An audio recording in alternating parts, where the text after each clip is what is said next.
numbers told the story. They always do. It's one of those idiots who believe in analytics. This is a numbers game with Gill Alexander on VSiN. Hour number 2 of a numbers game at VSiN, the Sports Betting Network, VSiN.com, Game Plus, iHeartRadio, YouTube TV. It's Gill Alexander. It's Kelley Bydlon, live from Bar Canada at the D, Bar Canada, the Barrage. Kelley and I, before we get to Paul Carr, because we got Champions League action to talk about here. Before we get to Paul, we were just having a dead heat conversation off air because you were like, wait, what did you say about dead heat? Because your understanding of dead heat was different. And it's very interesting because the math can be fuzzy. The dead heat rules that I was weaned on and still exist at Pillars of Offshore, right, is what I said, which is, again, let's say a golf bet or whatever, this bet with the most wins in March and April. Yep. Let's say you bet $100, Kelley Bydlon. I think I should call you Kelley Bydlon more, by the way. I think it's more for your brand instead of just Kelley. I'll just call him Kelley Bydlon. Everybody know you. Go K. Michael Bydlon. Let's say you bet $100 on something at 10-1 odds. Let's make it easy. But you were tied with 4 others, right? The math that I am familiar with, right? Let's say at a Pillar of Offshore, is that instead of, you wouldn't get the 10-1 with $100 because you're tied with 4 other people.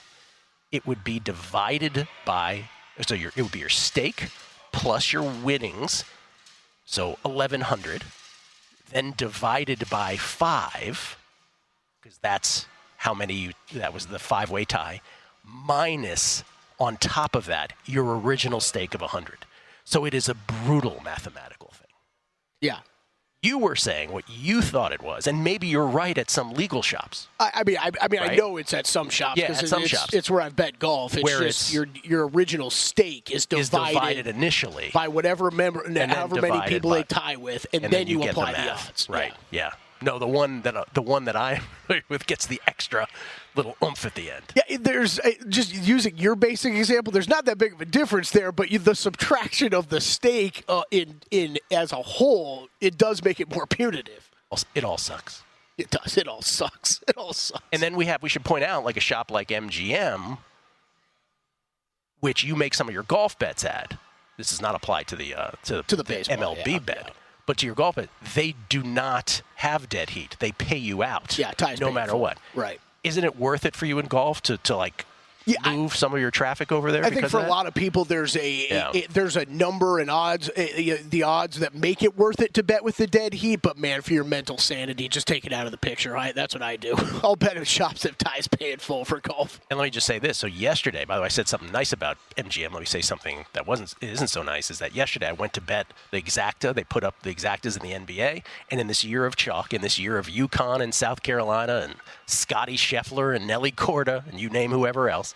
I'm going to bet Denver to beat Boston in the NBA Finals, and it was 4-1. But guess what? Couldn't make a bet on the app, and I'm right there in the thing. It's like, you're not in Nevada. I'm like, oh, my God. And by the time I got it back, I have to delete the app, put the app back on. By the time I did it, and this is my fault because I was too close to game time, mark it off.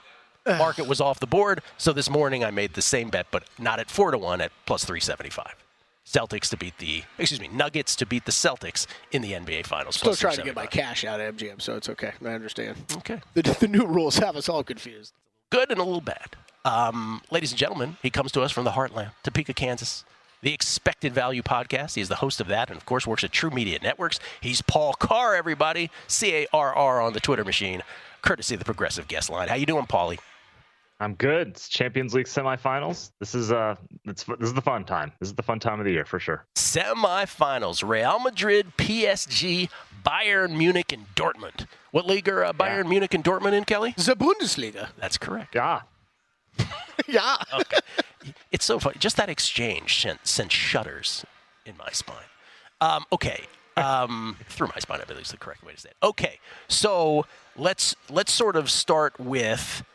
Are these the 4 teams you would like to have seen? I mean, if we're talking, give me the 4 best teams in Europe this season, then no. I mean, Bayern and Real Madrid are probably on the list, but you'd probably want some combination of Man City, Arsenal. You can make a case for Leverkusen. They're undefeated all season and have won the Bundesliga. Maybe Inter Milan, but Inter got knocked out earlier. So no in the best team since, but we're going to get 2 Bayern Real Madrid games, which is great. PSG and Dortmund have plenty of pedigree and talent, so it's some people call it like a JV semifinal on the other side, but it's still a pretty intriguing matchup. And one way or another, it should set up for a good final. We got Bayern and Real Madrid today. We got Dortmund and PSG tomorrow. Then, next week, the second leg of the semis, PSG and Dortmund on Tuesday, Real Madrid and Bayern on Wednesday. Your PSA about first legs and second legs once again? Yeah, first leg, not super applicable because there's no chance of extra time. But, you got to keep in mind that maybe a team doesn't press as hard for a win or will try to defend a lead and be content with a certain result on the road. So, yeah, the lines are always a little bit wonky, less so in the first legs. The second leg's where it gets really weird just because, a draw puts a team through, so it doesn't matter if they win and things like that. Explain the on-the-road part that you just slipped in there. Yep, yeah. First, these are home and homes. These first legs, Bayern and Dortmund are hosting. They're both in Germany this time, and there's no more away goals rule, so that's not a factor anymore. But yeah, this one's at home. So I'll mention this, like Dortmund's playing at home. They almost have to win this game because otherwise they have to go to Paris and get a win, which is just a lot less likely. So yeah, that shifts some of the motivations as well. Okay, but no more away goals factored into the equation. Okay, let's start with today. Bayern Munich, Real Madrid. What are you doing? Man, this shapes up as a fun one more than anything else. You've got, two of the all-time great clubs in soccer history. You've got two great coaches, Carlo Ancelotti for Real Madrid. He's won Champions League titles with Milan and Real Madrid. Thomas Tuchel is the head coach of Bayern Munich. He won the Champions League with Chelsea a couple years ago when they beat Man City in the final. So plenty of pedigree on the coaching side and obviously plenty of talent on the field. Real Madrid is just kind of the chaos team. They win Champions League when they're not even the second or third best team in their league sometimes, and they just always seem to get it done. They knocked out City in 2 of the last 3 Champions League seasons. So kind of looking to embrace the chaos here. I think we're going to get goals in this first leg. This is one of those where Bayern really wants to win. You don't want to go to Madrid down a goal, and Real Madrid, like if they lose by a goal, it's not even the end of the world. They just like, yeah, sure, we'll go home and get it done. That's what they do. So I think we're going to get goals here. The over 2.5 is like -160, so that's not super appealing. But I think it will just be open from the start. So I have over 1.5 goals in the first half at +145. There's so much attacking talent on both sides that I think we'll see, something like we've seen in some of the first legs the last round or so, where the first game is wide open, and that'll start in the first half here in Munich. I love the juxtaposition of this is the biggest global sporting event on planet Earth today. Bayern Munich, Real Madrid. Paul is going over 1.5 first half goals at +145. And I will be watching the biggest global sporting event in my life at this moment. The Cleveland Guardians. Playing, followed by, of course, the Atlanta Braves playing, which is what you were pointing out, Kelley, the other day was so great about sports betting is we all have our little fiefdoms of what we're paying attention to. Tomorrow, PSG, Dortmund. You have a play on the side, and then you have a prop bet. Yeah, we'll start with the side. PSG is just a lot better than Dortmund is, I think. Dortmund, again, they have the pedigree. They've, gotten this far. They reached the Champions League semifinal or a final. I guess it was 10 years ago now, but they're traditionally the second best team in Germany over the last 10, 20 years. But they're really not that good this year. They got smoked by RB Leipzig in the league over the weekend. Their defense, not all that great. They're like 10th best in the Bundesliga based on expected goals allowed and some other underlying numbers. So it's a little smoke and mirrors. They do, I feel, you almost have to win this game to have any chance of advancing.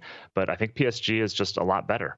Kylian Mbappe is the big gun, and he should find room to do things because Dortmund's got to press for goals. So I like getting +145 on a straight PSG win here in the first leg. Again, just the better team. These two teams also played twice in the group stage. PSG won handily 2-0 at home. It was 1-1 in Dortmund, but PSG really outshot them 2-1 in expected goals. PSG really should have won that game as well. So I'll take +145 on the PSG straight win here. And you're also playing Mbappe to score? -110 is a really good price for an anytime goal for Mbappe.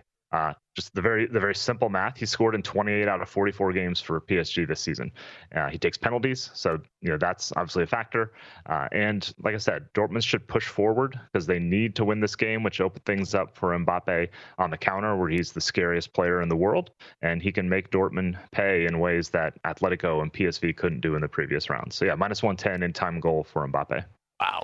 Okay. Who do you imagine takes the Champions League? I should or have kind of given up on betting against Real Madrid because it's just what they do. I still like them. They're the favorite, so that's not going out on a limb at all. And Bayern has shown some good things and some bad things, a lot of inconsistency from this season. So I would still take Real Madrid. I have a future on them that I'm writing from, I think it was before the knockout stage. So they're the betting favorite, and understandably so. I expect a Real Madrid PSG final, which would be fascinating because Kylian Mbappe for PSG is expected to go to Real Madrid this summer. So that would be a pretty wild storyline of, does he beat them and then join them, or does he join them because he can't beat them? That would just dominate the headlines all the way up. It'd be your Kelsey brothers Super Bowl week type of story. Should PSG and Real Madrid meet in the final? All right, should be fun. How quickly do we get to talk about Olympic soccer? Is that coming? Are you into it? Yeah, the women, we can talk now. I cannot take Germany because they didn't make it, so that's disappointing. The men are more up in the air just because we don't know what the rosters look like with overage players and such, and who gets released, and it's a little more complicated. But yeah, the women will be a fun tournament because it's the senior teams. It's everyone you expect from the World Cup. And you, once again, it's not a Paul Carr International Tournament segment without you trying to make a Germany bet once again. I know. I was disappointed. I was looking at it a couple weeks ago, and I kept having to remind myself, where are the Germany odds? And right, they didn't make the women's tournament or the men's tournament, I believe. Sorry, I don't know what I'm going to do. I'm going to call up to a Paul and watch it behind the couch. They didn't make it on either side, men or women? Wow. And the men is kind of a youth tournament qualifying. The women uses the World Cup, and Germany went out in the group stage this year, so they didn't make it. Olympics in July. We look forward to it. Paul, thank you. Good luck with all the bets, man. Thank you. Paul Carr, everybody. At Paul Carr on the Twitter machine. We'll come back. NFL Rookie of the Year, some baseball markets to look at. It's a numbers game at VSiN, the Sports Betting Network.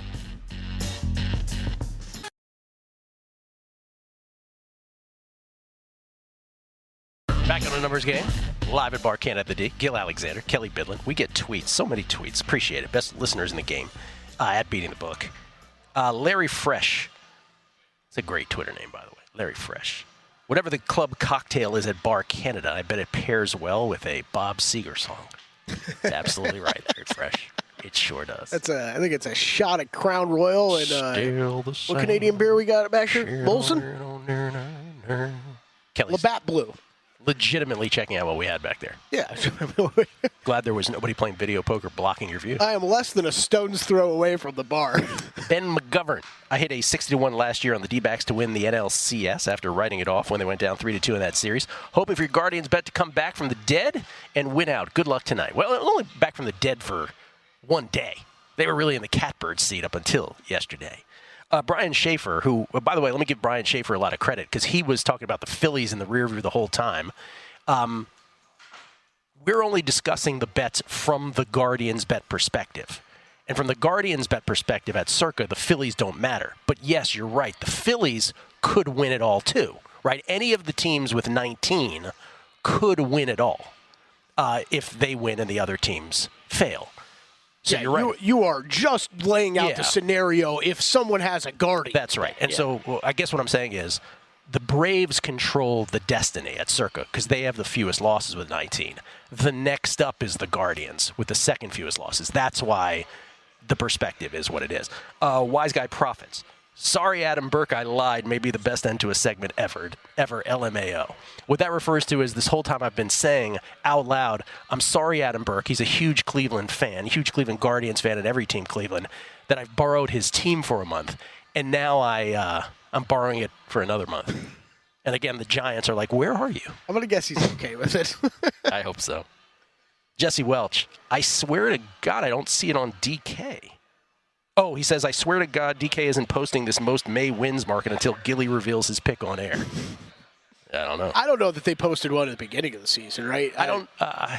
We know that we know that Will Hill Caesars has it. Yeah, I don't know that DraftKings has been posting these. I think DraftKings did have a March, April, right? I think they did. Oh, I don't know. I didn't see it. I could be wrong. Scott, I don't know how to pronounce your last name, but he says, I know Dead Heat sucks from golf. My question is, since Cleveland has a lot higher odds than the other four teams, is it even shop or does Cleveland get more of the pot since way higher odds? Each team would apply to their own odds. Right. So yes, in theory, you would get more money still than a 15-1 in that market. Stringfellow Hawk. Jews, Gentiles, Catholics, Protestants, all coming together to support each other. Can sports wagering save the world? D-Gen Southern Gent. He has a Apple Music playlist of songs that have the word Mitch in them, except it's not quite the word Mitch, if you know what I mean. James Sott will be playing softball tonight at 8:30, 9:30. Normally, Cavs game updates would be needed. Not tonight. Guards updates. And then Rye asked about the hedging thing. Oh, how'd you make money? No, I was betting on the Guardians. I wasn't saying I was hedging against it this whole time. Trip Tepper, Gill, you aren't the only one with the BetMGM app issues. Their geolocation software is very unreliable. I get the couldn't confirm your location messages here in Raleigh, North Carolina all the time, especially frustrating with in-game betting. Yeah, not sure if that makes me feel better or worse, but I've been hearing more of that recently of people in other states having similar issues. All right, beyond, and again, if you missed it, 1 day left in the March, April, and of course I made my bet on the May market, 16-1 at Circa for most wins in May, again on the Cleveland Guardians. There are other markets, of course, in Major League Baseball, and you threw out some yesterday, Kelley, when we were talking. Most wins, period, is one of them, and fewest wins, period, for the entire Major League Baseball season. There's no bet here for me in the most wins because, as I have said throughout, one of the big takeaways from this run of the Guardians is just how much better the Braves are to me than everybody else. Like, to beat them is a Herculean task every single day. And sadly, we have to get the Mariners to do it twice in a row tonight for our bet. But the Braves are the short shot for most wins in Major League Baseball this year. They're plus 125. The Dodgers are 2-1. And then it does drop some. It goes to the Yankees at 8-1, the Phillies at 10-1, the Orioles 14-1. By the way, how about the Cubbies next at 30-1? One of my two overs this year in Major League Baseball. They're doing great. Padres not so much, slow out of the blocks. But here I wouldn't make a bet because I am so impressed with the Braves in a way that I'm just like, I'm sorry, like I can't. I'll do the Kelley Bydlon. I'm sorry, but I just cannot. I couldn't do it just to do it. Right, I couldn't be like, well, I'm going to play the Orioles because if this happens, no. The Braves are just that much better than everybody else. But you wouldn't consider them at plus 125? No, hell okay. No. Well, I wanted to bring this up, right, because I found the exchange between you and Samich interesting yesterday, where you had said, you know, who's actually stopping these guys? We know the MLB playoffs are crazy. And Mike said, better, you know, this is the market he'd look at then. Well, no, and my point, and again, no one has talked about the incongruence in Major League Baseball between the regular season and the playoffs more than I have. I think the Braves are so good that I am willing to overlook that this year. So you would prefer a plus 370 on them to win the World Series? No, I would still not there.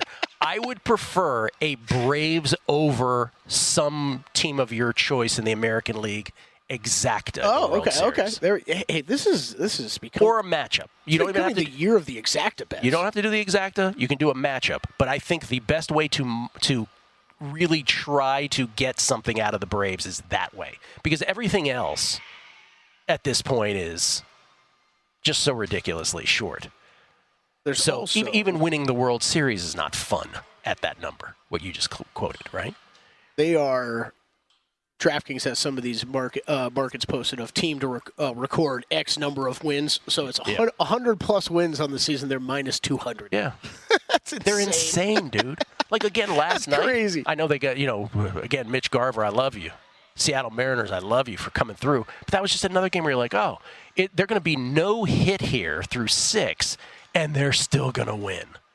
And it didn't happen, but still, they can win anyway. They can win by power. They can win by just, standard hitting. They can win with speed. They can win with their arms. They're like the 5-tool team. Now, the fewest regular season record odds, no surprises who will be here. Another market, I guess, that you could compare it to as well. NL number 1 seed, they're minus 105. Dodgers plus 170. Problem is Dodgers are on their heels regardless, right? Yeah, by the way, the Dodgers fighting their way back into this March-April thing is also this amazing thing, right? Where you're just like, well, there they are. They were left for dead, and they went on a streak. White Sox are even money for MLB fewest wins. Rockies are plus 150. The A's, who have been really pesky, are plus 360. That's a terrible number for the A's. Then it's the Marlins at 10-1. We know some folks who have the Marlins bet. I think Chris Felica has the Marlins bet for fewest wins. Yeah. You think the A's should be longer in this market? What I'm saying is, if you were ever going to bet the A's, they should be way longer than this. Yeah. By the way, I love this market. I don't care what sport it is. Oh, it's How fun great. is this market? It's always more fun to pick on the bad teams. But the A's, the thing about it is like the A's are. I mean, what are they? They're 13 and 17. Their run differential still sucks, but they're 13 and 17. But with the Rockies and the White Sox, to me, as much as I'd love for Chris to win his Marlins bet, the White Sox and Rockies are so bad. The Rockies, who, by the way, I don't know if you know this, play at Coors Field, which is a bandbox, right? Doubles and triples galore. Widest dimensions of any ballpark in baseball. They've only scored 106 runs in 28 games, and 16 of them have been at Coors. That's brutal. Wow. You know what's more brutal? The White Sox have scored 79 runs in 29 games. Period. How many wins they up to? White Sox have 6, Rockies have 7. Didn't they match it over the weekend, right? Didn't they sweep someone? They won 3 in a row or something to match They their won a wins? couple at least. I do my update every day. They're at they're at the very bottom, obviously. So to me, there's no bet here either because the White Sox are even, the Rockies are plus 150. Well, I think we always got to play the game with the Marlins of who could they possibly trade away, right? Because that's always a thing with them. There's that. But to me, it's one of these things, what do I say? The chasm between the haves and the have-nots gets wider and wider. And I don't know that there's a team here that, like, quote-unquote, steals fewest wins. The Angels at 40-1, like, could they do it? Like, let's just talk about the Angels at 40-1. That's part of the reason I made the Guardians May bet, right? Because they have 6 games against the Angels. The Angels who, I love you, Angels, came back to beat the Phillies yesterday. I mean, they're not good. So, if you said you were betting them at 40-1, would I hate you for it? I would not. I would not. They've won 11 wins. They've won 11 games. They banked 11 wins already, though. Even the worst teams figure out a way to get to 50 or 60. And they feel like a 62-win ball club, that kind of thing. Luis Arias, Jazz Chisholm, any desire for these type of guys out there? If they were available, some team would take those guys, for sure. By the way, the other thing about, so Samich has the Blue Jays at 28-1 in May, and I have the Guardians at 16-1. He's right about the Blue Jays schedule, too. But they have 2 fewer games scheduled than the Guardians. Remember the March-April. We already knew that the Dodgers and Padres had 2 extra games, but they were 1-1 going into the bet.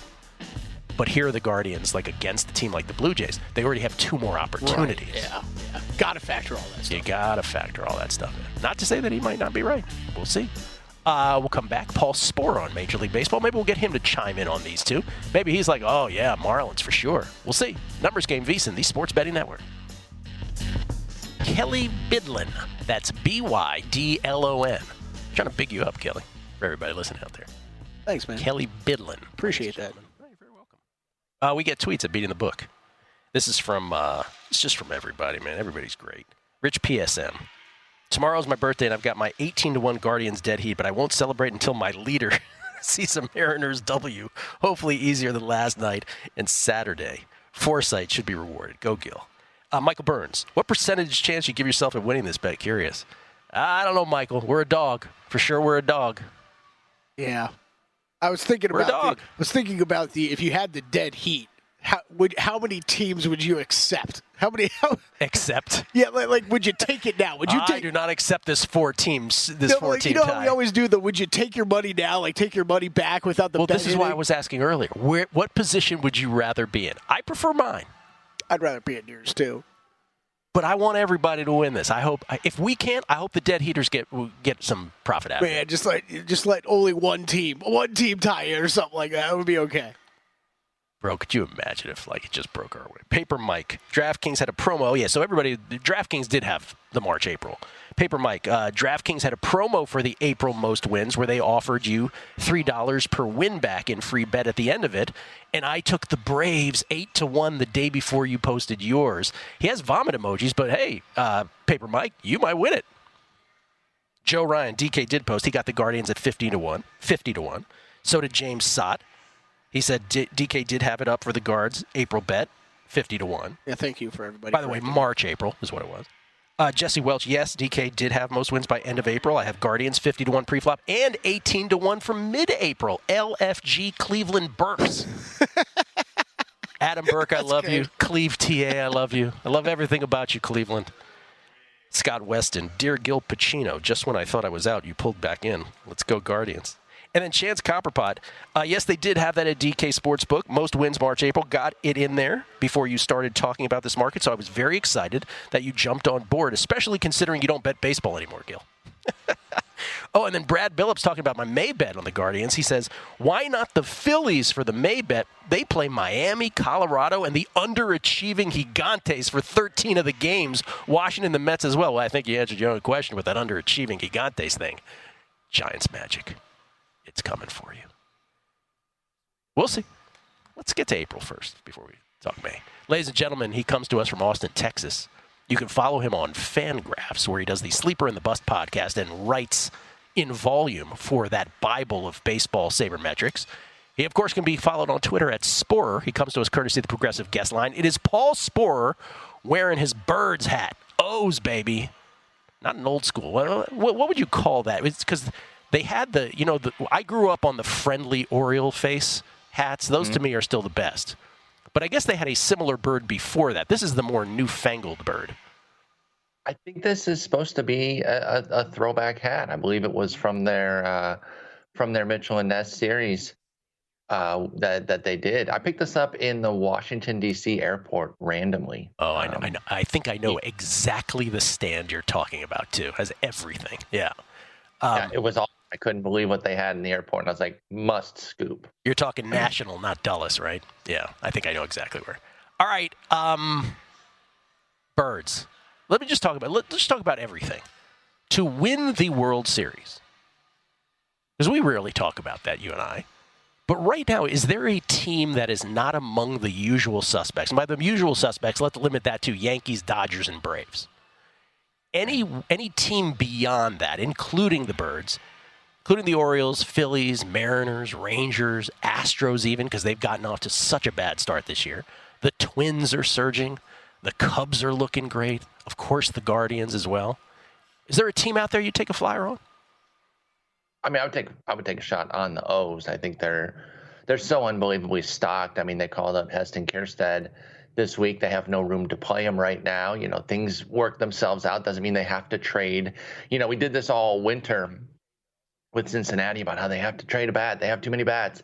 And then spring comes, injuries hit, and, you know, no shade, but also kind of shade, like Nick Martini getting plenty of burn at age 33, right? Like if they had traded Jonathan India and Spencer Steer because they had too many hitters, they would be really struggling right now. The reason I bring that up with relation to the O's is people think they have to make a trade. They don't have to. However, they are well equipped. We saw it with the Burns deal when they dealt Ortiz and Hall. They don't really feel that. Now, that doesn't mean that Milwaukee got nothing. It's one of those situations where the surplus of the O's is such that they can give DL Hall, Joey Ortiz for a rental Burns, and everyone feels like they gave nothing and got an ace. Well, they did get an ace. They did give something, though. They could do another one of those deals is my main point here. If the pitching does not come back as expected, mainly with Bradish and Means, to join Burns and Grayson Rodriguez, they can go out and get another big arm. Not sure who that'll be. It kind of depends how the market develops into the summer, and still barely feel it. Trade a Kobe Mayo. Trade maybe Kjerstad himself. Kyle Stowers is a 26-year-old who could go be in the middle of at least 12, 13 lineups. So they still have a lot of flexibility, and they're already an excellent team. So, yeah, I would say the O's among the non-usual suspects, they're about to beat down that door and make themselves the usual suspect. I would have bet, if I was allowed to bet on your answer, I would have bet on the Brewers. Brewers 45-1. I do love those Brewers. You know, this was a team that I thought wasn't getting enough credit in the offseason. I think it's because they traded Burns. I get it. And obviously they were going to be without Woodruff. And, hey, that pitching is a little bit scary. It's Freddie Peralta and a band of guys that I could throw some fake names at you, and you might not know if they were the real pitcher or not. Tobias Myers, congressman or fourth starter for the Brewers. Who can say for sure?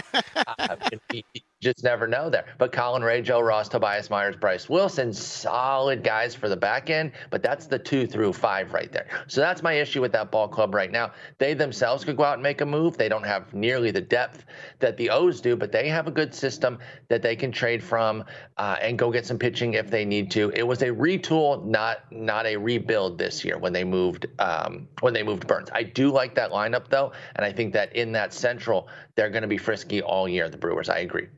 I'm going to go second-term congressman was the answer to that question. Okay, let me ask you about a couple players. I did Cy Young yesterday with Borchard. I'll actually ask you about that too. But first, Elly De La Cruz, 13-1 NL MVP. Would you consider that? I mean, I'm open to it, but we're seeing the hot version again, and kind of forgetting maybe what that looked like when it slowed down last year. Listen, now I came in being against Elly De La Cruz from the fantasy perspective. He was a second-round pick, and hey, that's working out. And how so far with 8 homers and 18 steals. There's a profile that we've seen before that just kind of concerned me with the ton of swing and miss and no real walks. Here's the key difference, though. His walk rate is up nearly 2x, up to 14%. And if he has more control of the strike zone, I am less concerned about the strikeouts. It's when you strike out 30+% and you walk 7-8% that I have some major concerns of those huge slumps. Already early on right now, we're seeing Elly De La Cruz tighten that up a little bit. If that is real, if that sticks, that he's going to take walks at a 12 to 14% clip, that is a whole new dynamic. So to answer your question, yes, there is reason to look at that as a potential MVP candidate because he is so electric. This team is capable too. So even though we don't think that the team context should really bring guys in or out of the MVP conversation, the simple fact is that it does. But at least Cincinnati should be sticking around all year to kind of keep Elly in that playoff chase as well, because that is a big deal for some of the voters, unfortunately. Okay, and I asked Borchard about this yesterday. I'll ask you about it. NL Cy Young, Logan Webb is 8-1, and Shota Imanaga, whose Fangraphs page is just a thing of beauty, 20-1. He looks incredible right now. I still like Logan Webb quite a bit. That's kind of the guy that I'm riding with right now. Me too. Weirdly, I mean, I don't know if we're going to get to it or not, but if you ask about DraftKings today, he's only at 8,300. I don't really understand his price today. He's like the 9th highest guy out there. I'm easy all over that. Love what Shota Imanaga's doing. But again, it's early. Now, what we saw last year when Senga came over was he struggled early, then dialed in and took off. I wonder if it's going to be a little bit of the reverse this year where Imanaga's great early, but then as the weather warms up, the ball starts flying. He will have some regression. I'm not saying he's going to fall apart, but home runs are his main concern. And that's kind of the quickest way to really scale an ERA up. So I really, really want to see some more before I really get on the Imanaga train as far as a Cy Young bet goes. Love what he's doing. He's been a fantasy bargain at this point, serving you well in DFS, been great for the Cubs, all of that. But as far as Cy Young, I stop a bit short because we haven't really seen the warm weather or the wind blowing out much in Wrigley to know if that home run problem is going to be quelled or not. DFS, can you do it in 20 seconds? Sure. Again, Webb, way too cheap. I like the DraftKings. I love the 2 pitchers. Cole Reagan's 7,800. Also like 12th or 15th on the board there. Go for those 2 guys. There is no game in Coors, if I recall correctly. Be careful with Cubs Mets. A lot of rain potential there. And definitely attack. I'm sorry, you got to attack Mike Soroka. I like him. I root for him, but you got to go for the Minnesota Twins to stay hot against the White Sox as far as your hitters. God, could you imagine there was rain in Seattle tonight? Oh, that would be spectacular. Thank you, Paul. Appreciate it. Thanks so much. Talking about the Guards bet, of course. NFL Rookie of the Year and NBA next.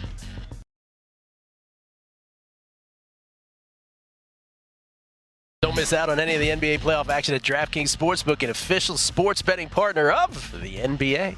From the play-in tournament through the finals, DraftKings Sportsbook has you covered with same-game parlays, live betting, odds boosts, and so much more. Download the DraftKings Sportsbook app and use code VSIN. New customers bet $5 and get $200 in bonus bets instantly. That's code VSIN, only on DraftKings. The crown is yours. Gill and Kelley from Bar Canada here at the D.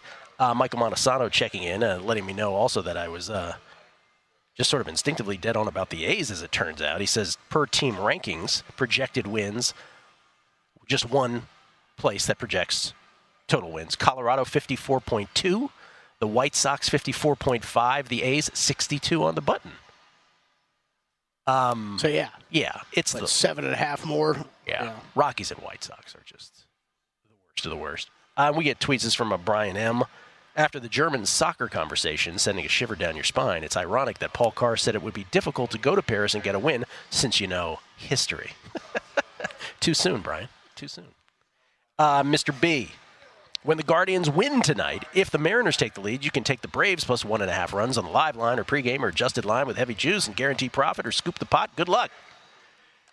Yeah, it's not that clean because it's only a 90-minute stagger. So you don't know if Cleveland's winning, Oh, 90-minute staggered first pitches? Yes. Yeah. We're to answer your question mathematically, we're a plus 420 dog to win. Plus 420 dog. It's a significant dog. But I would argue that Houston should not be as nearly as big a favorite as they are against Carlos Carrasco and the Guardians. And again, I know Carlos Carrasco has been shaky, but Hunter Brown has been the shakiest of the shaky for the Astros. And then Luis Castillo of the Mariners, I mean, he's like a top 10 Cy Young guy. So if he's like good Luis Castillo, anything can happen. But it's the Braves. You can't expect to win. You can just hope it falls your way. So are you doing anything more hedging-wise before game action tonight? Or I honestly don't know what I'm doing. Because I don't. On the one hand, I don't feel compelled. Right. But people are so, I know you locked in something, but you got to lock in more. I mean, I don't know if I do. I mean, you would maybe have the opportunity, Guardians win, live bet, right? The Braves game later. Yes. To do something like that. It would be nice if one game was complete and then you could focus on the second game. Yeah, things would be a lot simpler for you if Yes, it they was would. early afternoon or something. Yeah. But the fact that we could literally get, if the Guardians win, that's a big if. If the Guardians win, I have good hopes about it, though. There's a reason we bet on it in the first place. That we would get to the very last game of April with the decision. It's wild, man. It's great. It's a great bet. Before we get to the NBA, NFL Rookie of the Year. We talked about this briefly last week. Can we shout out Greg Lake real quick? Greg Lake, everybody. Oh. Thank you for the Masters Cups. Yeah, man. Crow's Nest. He didn't believe that Matt Brown was going to bring us anything, so he said he was. Is that what he said? Yeah, he said he brought us a couple cups. And you know what, Greg? You were right. As far as we know. Caleb Williams is your short shot, 2-1. Marvin Harrison Jr., 6-1. Jaden Daniels plus 650. So Jaden Daniels, because everybody knew where he was going, or pretty much figured he was going to Washington in the end, his odds remain basically the same as they did pre-draft. Now, J.J. McCarthy is 8-1. That moved a little short. That got a little shorter.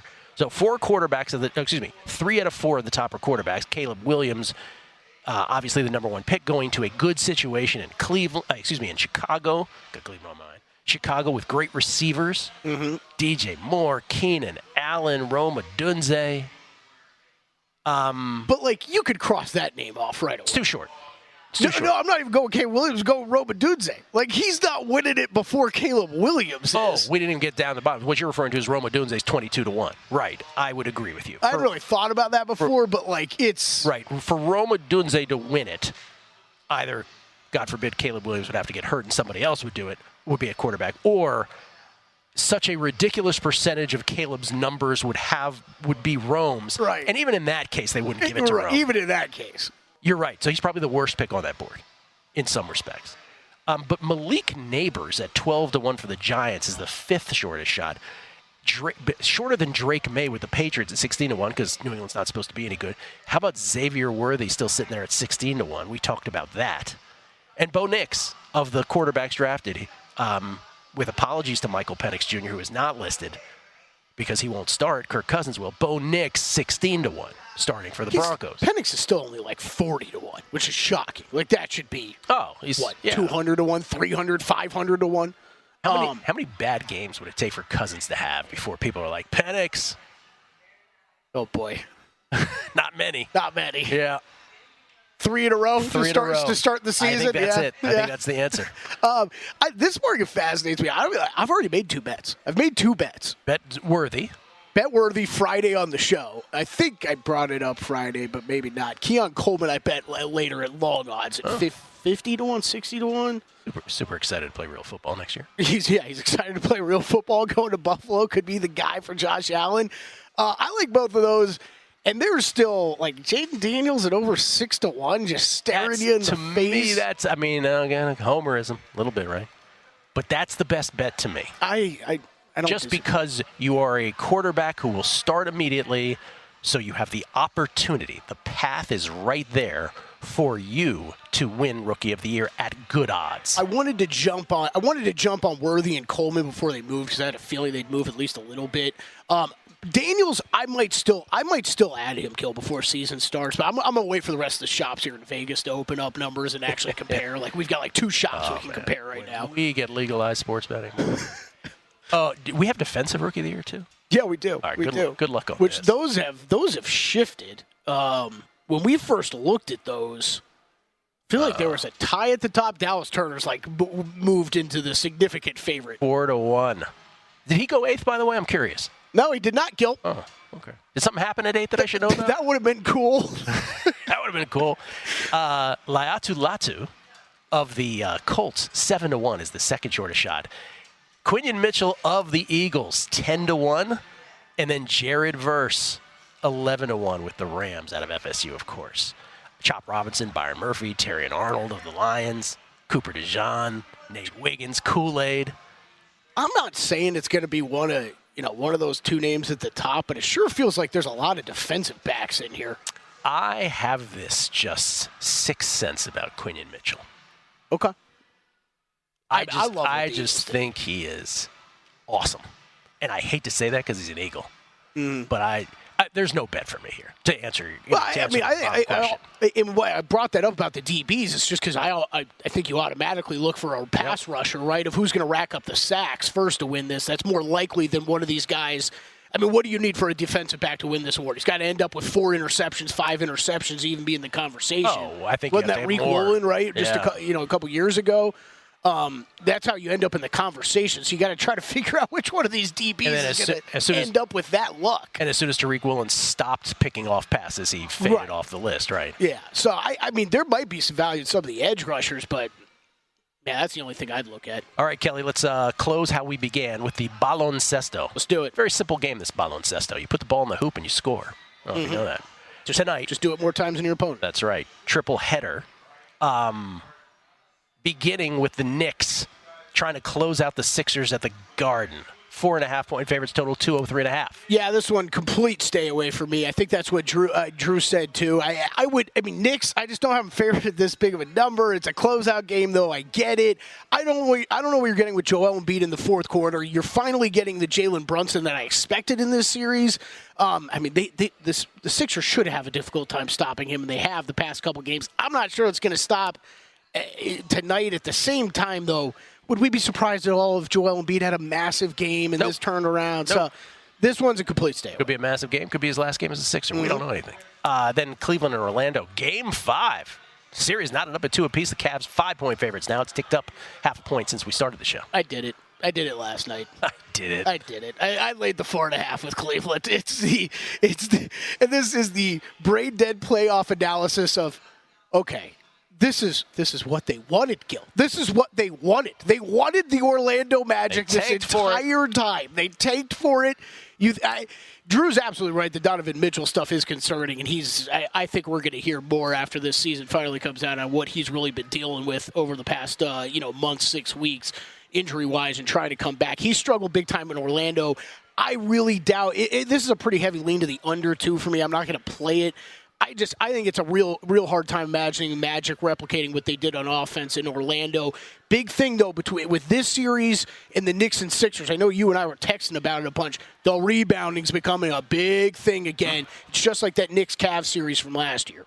And then Pacers-Bucks. Pacers trying to close out the Bucks, but it's at Milwaukee for Game 5. Pacers favored by 4.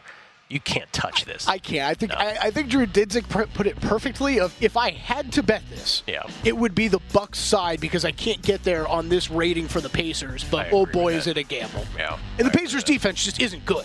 So there's a chance the Bucks just shoot lights out for a night and steal one. Watch how I do this right here. You ready? Watch this. We've done all we can do. If you're on radio, Gojo and Golic are next. If not, if you're watching pictures, Best Bets is next. Enjoy from VEASAN, the Sports Betting Network.